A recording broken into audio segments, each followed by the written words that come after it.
Bienvenue sur Feedback, le podcast autour du management et du leadership. Je suis Elodie, manager depuis 14 ans, et ma mission, c'est d'aider les salariés et entrepreneurs à prendre confiance en elles pour manager sereinement leur équipe.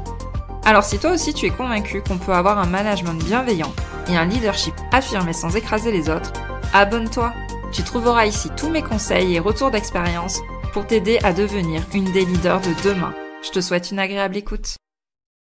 Hello à toi et bienvenue dans ce nouvel épisode de Feedback. Et aujourd'hui, je voulais te partager un épisode un peu plus personnel, vraiment lié à une expérience que j'ai vécue, car je suis persuadée que peut-être c'est une situation que tu as déjà vécue, ou que tu es en train de vivre actuellement, ou que tu vas peut-être vivre plus tard, et j'ai envie de te donner toutes les clés par rapport à ça.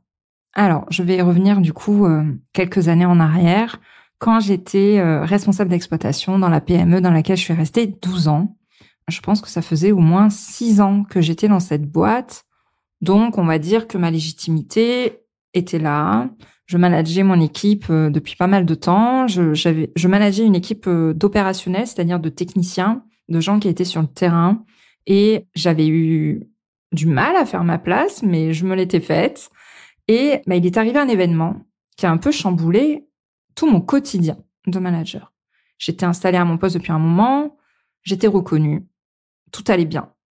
Jusqu'au jour où mes boss ont décidé de racheter une boîte. C'était un de nos concurrents sur la région, c'était le numéro 3. Comme toute fusion, comme tout rachat, c'est moi qui me suis occupée de préparer les deux entreprises à ce rachat d'un point de vue opérationnel et d'un point de vue administratif. Et mon boss m'a clairement fait comprendre lors d'un entretien que je n'allais plus avoir cet aspect opérationnel de mon métier et que j'allais devoir me réorienter vers l'administratif puisque le patron de la boîte qu'on était en train de racheter allait devenir le responsable opérationnel. Et en fait, quand cette personne est arrivée, toute la progression de ma carrière a été stoppée puisque pour moi, c'était ce que j'aimais le plus. C'était pas la partie administrative qui me plaisait dans mon travail, c'était cette partie opérationnelle avec les équipes terrain. C'était là où je prenais beaucoup de plaisir et où, pour moi, j'apportais toute ma valeur ajoutée. Et quand j'avais commencé à faire les échanges avec cette personne lors des rachats des boîtes, je m'étais vite rendu compte qu'on n'était pas du tout sur la même longueur d'onde. Voire même, c'était une mésentente complète. On n'avait pas du tout la même vision de notre métier opérationnel. On n'avait pas du tout la même vision du management. C'était quelqu'un qui ne déléguait pas, qui faisait beaucoup de micromanagement, qui était persuadé d'avoir la science infuse du métier, ce qui était vrai, puisqu'il avait amené l'entreprise à de beaux résultats. C'était un chef d'entreprise qui avait su prendre les bonnes décisions, donc il n'y avait aucun doute là-dessus. Mais en tout cas, on n'arrivait pas au même résultat de la même façon. Et ce qui s'est passé, c'est que j'ai dû accepter la situation. Et ça me faisait terriblement mal. J'étais dans l'incompréhension. J'avais un doute énorme pour mon avenir dans cette boîte, du coup, pour qui je m'étais donné corps et âme et patin couffin, voilà. Mais en même temps, c'était logique. C'était un dirigeant qui avait fait ses preuves. On rachetait une boîte. C'était évident qu'au fur et à mesure de nos rachats de boîtes, il y aurait des dirigeants qui allaient rester. Ils n'allaient pas tous partir. Donc, j'ai fini par accepter la situation. Et mon entourage de l'époque n'avait pas trop compris, d'ailleurs, ma réaction. Mon entourage voulait que je mette la pression, voulait que je me batte. Mais en fait, c'était pas dans mon caractère, c'était pas ce dont j'avais envie. Et en fait, j'avais vu ça comme une opportunité, au final. J'avais réussi à transformer ce problème en opportunité. Une opportunité de faire autre chose. De lâcher cette partie qui m'apportait tant de plaisir dans mon travail, mais qui m'apportait tellement de stress au quotidien. C'est d'ailleurs cette partie-là cette partie opérationnelle de mon métier qui m'a amené à un burn-out quelques années plus tard. Et du coup, je me suis dit que c'était l'occasion pour moi de découvrir un nouveau terrain de jeu, d'apprendre de nouvelles compétences, de revenir aussi à mon métier de base qui était le contrôle de gestion, donc de revenir dans l'administratif, le financier, les chiffres. Et en fait, ce que je veux te partager aujourd'hui, c'est des leçons que j'ai tirées de cette situation. Parce que dans une carrière professionnelle, tout n'est pas beau, tout n'est pas linéaire, tout n'est pas comme dans le pays des princesses. Et je suis là aussi pour te parler en toute humilité, en toute transparence de tout ce que j'ai pu traverser dans ma carrière. Et c'est un épisode dont je n'ai encore jamais parlé que ça soit en newsletter sur LinkedIn, et c'est la première fois que j'en parle ouvertement, et donc c'est via cet épisode de podcast, parce que je suis persuadée que tu peux en tirer des leçons. Je vais te les partager juste après. J'en ai listé 4. Et je sais que mon épisode où je parlais aussi de mon poste de DG il y a 1 an avait beaucoup plu. Je te les mettrai dans les notes de cet épisode pour que tu puisses le retrouver. Et c'est vraiment pour moi de ce genre d'expérience personnelle et professionnelle que tu vas pouvoir trouver une inspiration, toi, pour ton quotidien. Du coup, j'ai envie de te partager les 4 leçons qui m'ont permis de vivre cette situation très compliquée de la meilleure façon qui soit. La première leçon que j'ai retenue, c'est que j'ai appris à ce moment-là qu'il y avait des événements extérieurs qui peuvent arriver qu'on ne contrôle pas. Même des comportements, des actions de personnes en qui on a toute confiance. J'avais entièrement confiance en mon patron, mon boss de l'époque. Voilà, j'avais confiance en lui, les yeux fermés. C'était un peu mon mentor. C'était lui qui m'avait fait évoluer tout au long de ces années dans sa boîte. Mon entourage m'a parlé de trahison. Mais pour moi, mon boss, il m'a jamais trahi. Et dans cette situation-là, il ne m'a pas trahi. En fait, il n'y a pas d'émotion à mettre derrière ce genre de décision. C'était juste du factuel.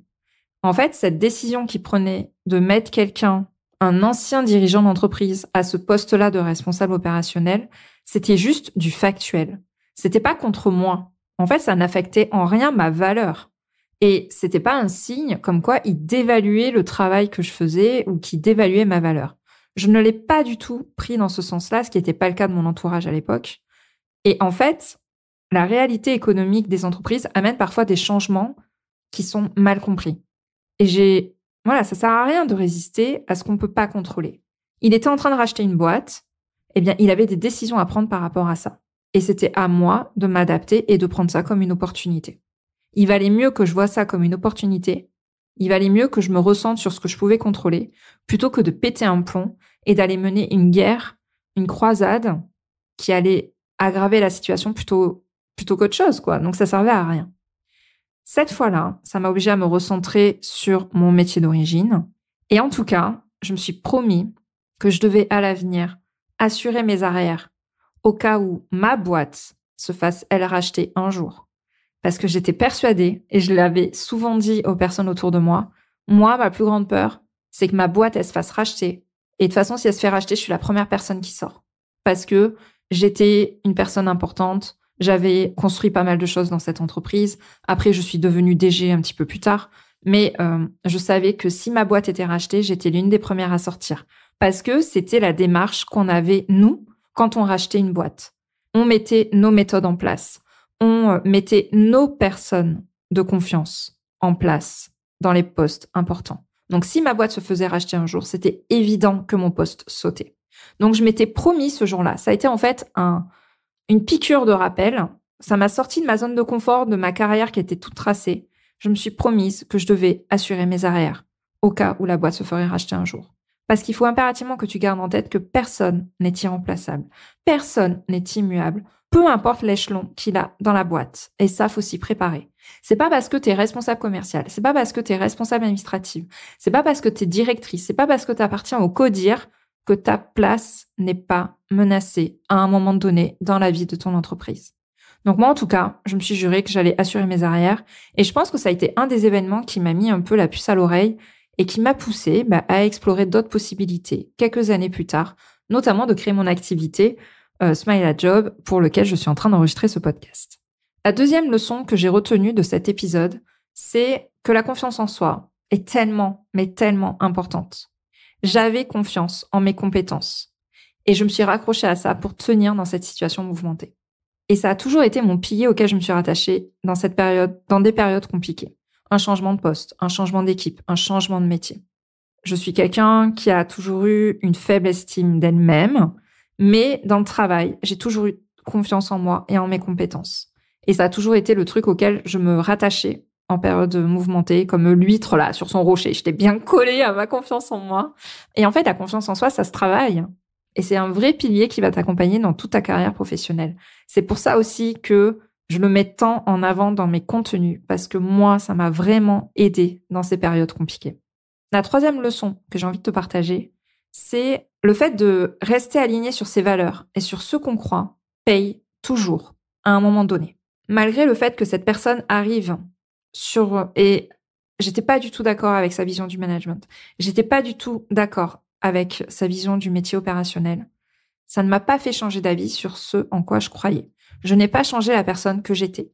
Tu vois, je suis pas partie en croisade comme me conseillaient certaines personnes. Non, je suis restée la hello, professionnelle, qui faisait ce qui était bien pour l'entreprise. Je suis pas devenue aigrie. J'ai pas cherché à faire la révolution.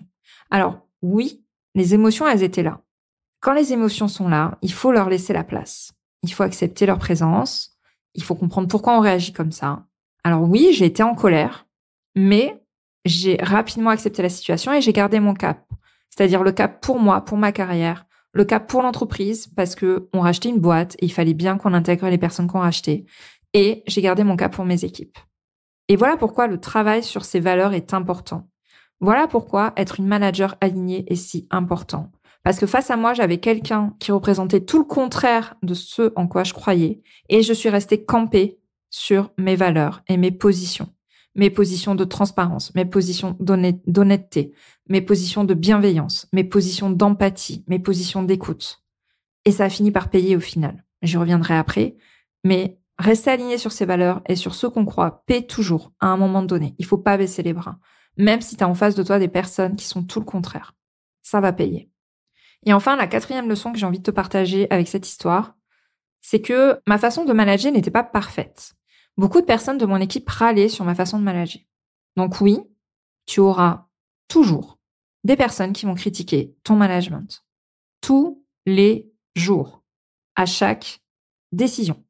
C'est comme ça. C'est la nature humaine. Et encore plus en France, parce qu'on est des râleurs professionnels.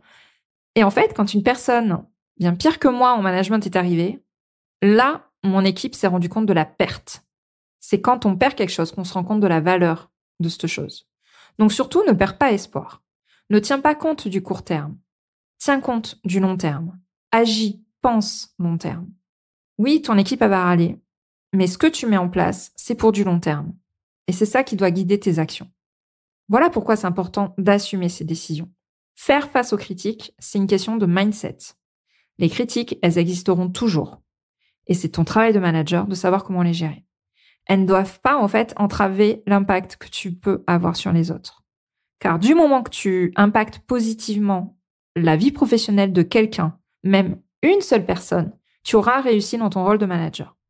Donc, garde ton cap, même si tu es critiqué. C'est normal, ça fait partie du jeu. Il faut surtout que tu penses long terme et à l'impact que tu peux avoir sur les autres. C'est ça qui est important et c'est ça qui doit te guider au quotidien. Parce que oui, quand tu regardes ton nez sur les événements court terme, forcément que tu as envie de baisser les bras. Donc tu lèves ton nez, tu regardes plus loin que ça et tu regardes tout ce que tu as accompli et vers où tu veux aller. C'est ça qui va t'aider au quotidien. Et les critiques, ça fait partie du jeu, mais ça c'est du court terme. Donc voici les 4 leçons que je voulais te partager par rapport à mon histoire personnelle. On ne peut pas tout contrôler dans sa vie pro. Il y a des événements qui font que notre carrière toute tracée va être remise en cause. Et c'est OK. La 2e leçon, c'est que la confiance en soi, elle se travaille. Et c'est un vrai pilier dans ta vie professionnelle. Ça va t'aider à te sortir de beaucoup de situations. La leçon numéro 3, c'est que travailler tes valeurs pour être une manager alignée est un indispensable qui est trop souvent oublié. C'est pas pour rien que je le mets au centre de Manager 360. C'est hyper important. Et la leçon numéro 4, apprends à gérer les critiques à court terme. Agis et vois long terme. Si ça te parle et que tu veux travailler ces 4 piliers, c'est ce qu'on voit dans le premier module de Manager 360, qui est ma formation, mon programme d'accompagnement pour les managers, pour qu'elles deviennent des managers épanouis, confiantes, respectées de leur équipe. Les inscriptions, c'est maintenant, pour la session qui va commencer en mars et qui se finira en juin. Donc prends rendez-vous avec moi directement dans le lien qui est présent dans les notes de cet épisode pour qu'on en parle. Vraiment, si mon expérience t'a parlé, et si tu veux travailler sur toi, faire ce travail d'introspection, c'est présent dans le premier module de Manager 360. Et les inscriptions ferment bientôt, donc c'est maintenant qu'il faut prendre rendez-vous avec moi. Et avant de clôturer cet épisode et de te dire à la semaine prochaine, je te donne quand même le fin mot de l'histoire. Au final, ce gars, il a tenu 6 mois dans ma boîte.